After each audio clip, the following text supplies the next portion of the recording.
The supply chain crunch that threatens to choke the global economic recovery, with everything from paint and timber to sneakers not getting to customers in time. Under the spotlight, a new report warns telecoms networks in Southeast Asia are being used for espionage. We'll be live to Singapore in a moment for the latest.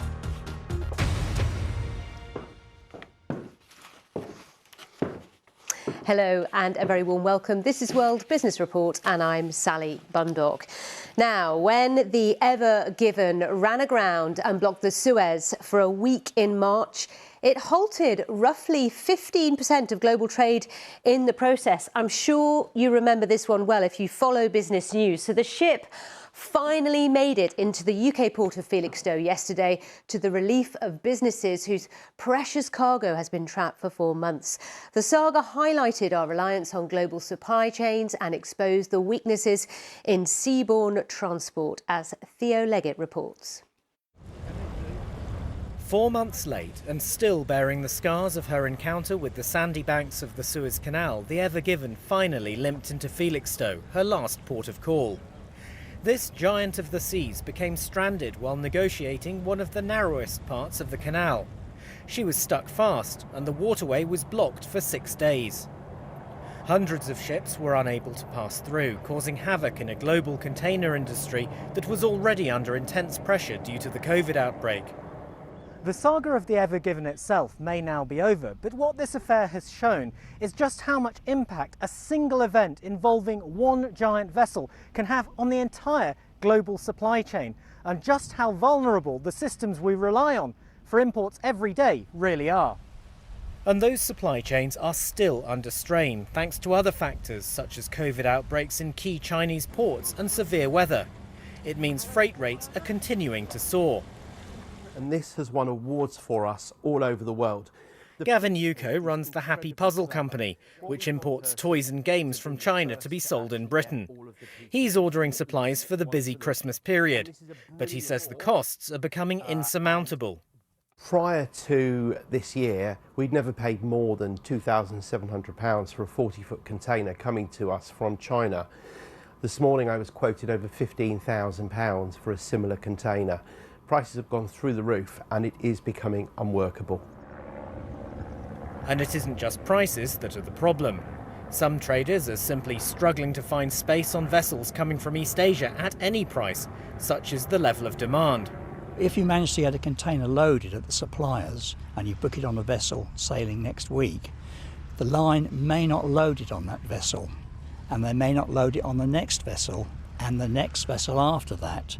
So in other words, your container is stuck in Shanghai port for 3 additional weeks before it's actually shipped on the vessel.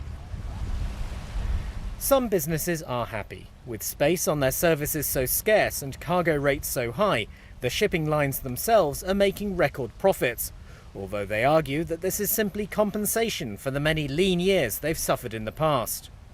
But they're the only happy ones. For importers, retailers and consumers in Europe and North America, as well as suppliers in East Asia, this is a crisis they could certainly do without. And the Ever Given remains a potent symbol of a troubled year they'd like to forget. Theo Leggett, BBC News. And Professor Richard Wilding is at Cranfield School of Management and says the challenges facing supply chains currently will have an impact on the global economic recovery. We just have to remember the Ever Given. If you think about the size of these ships, that particular ship basically has over 20,000 containers on it.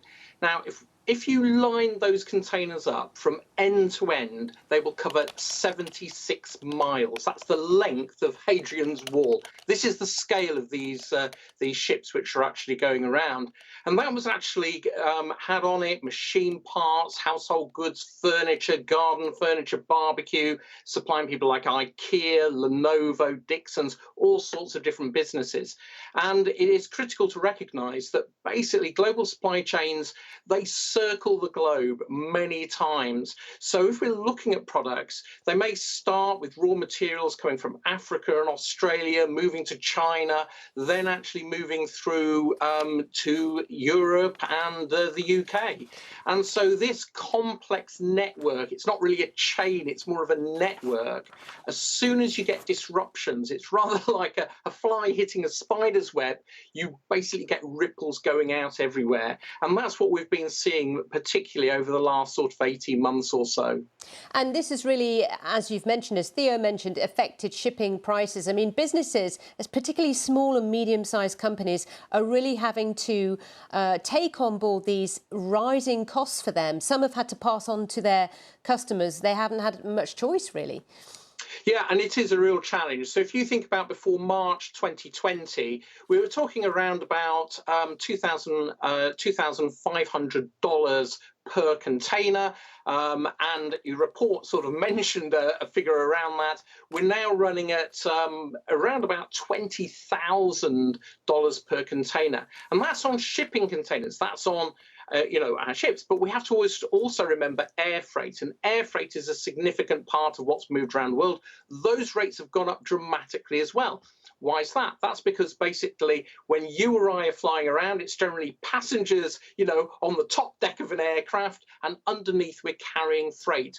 And basically freight rates have gone up by 200% as well. So what we're finding is the costs of logistics have increased dramatically. And then if we look more locally in the United Kingdom, we've then got challenges with HGV drivers, so the rates are going up there as well. And Richard, so this is something where we're getting a big impact across all supply chain networks. And Richard, just briefly, if we can touch on the risk of hijacking as well, which is highlighted today with the news coming from Lloyd's List confirming an oil tanker has been hijacked in the Gulf of Oman. That's the other risk impacting supply.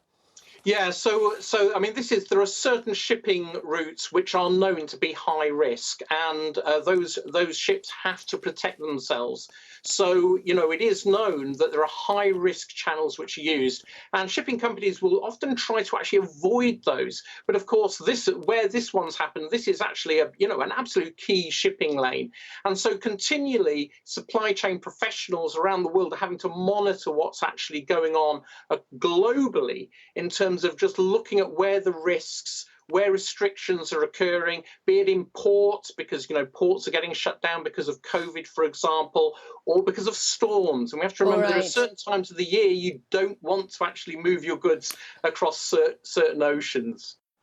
Well, that was Professor Richard Wilding. Well, let's talk about another event that impacted supply chains. The company which first flagged the Colonial Pipeline cyber attack, and you may remember that really halted energy supply in the US for some time. The company that first flagged this up says that Southeast Asian telecommunications networks are being used by hackers for espionage purposes. And they say the tactics being used point to China as the perpetrator. Well, let's talk this through with Nick Marsh, our business correspondent who's based in Singapore right now. Nick, just talk us through what is detailed in this report. Yeah, so the report comes from Cybereason. They're a US-based organization, and they're the ones, as you say, who linked the Colonial Pipeline cyber attacks to DarkSide, this Russia-based hacker organization. Now, this time around, they've been investigating what they say is Chinese infiltration of telecoms networks here in Southeast Asia. And to put it very simply, they say that since 2017, hackers have been gaining access to the details of customers' phone calls, to their personal data, as well as to Microsoft Exchange email servers. Now, these customers, they say, are all of strategic interest to Beijing. Cybereason has identified 3 main groups behind the attacks. They all have links to the Chinese state. Now, another thing that they've managed to see is they've analyzed the TTP, the techniques, tactics and procedures, and they all point to one government body, that is China. China, of course, denies all this. They say it's the US ganging up on them as usual. All right, Nick, thanks for the details on that. Now let's talk about the man who founded a company so successful it's almost become a word in its own right. We're talking about Airbnb, a property these days. But Brian Chesky isn't so sure Airbnb was actually such a great business idea, as he explains for our CEO Secret series. I'd rather work with great founders on a not great idea than not excellent founders on a great idea.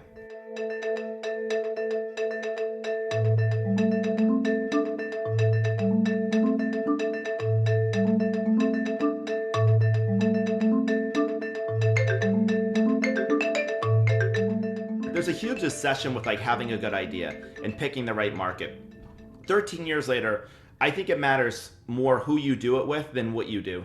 Honestly, was Airbnb really a good idea? Renting 3 air mattresses in our apartment to designers to sleep in our living room for $70 a night didn't seem like a good idea. I was trying to raise $150,000 and sell 10% of the company, and we could barely get a meeting from a lot of people. But if you have a great team, you can take an idea that people might think is a little crazy and you can find a way in.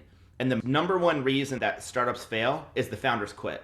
They either lose motivation, they have no traction, or they run out of money, but it's some version of, you don't just get sniped. You just kind of crawl and fade away. And so just having great founders that can support you is the most important thing, I think. Some top tips. I'll see you soon.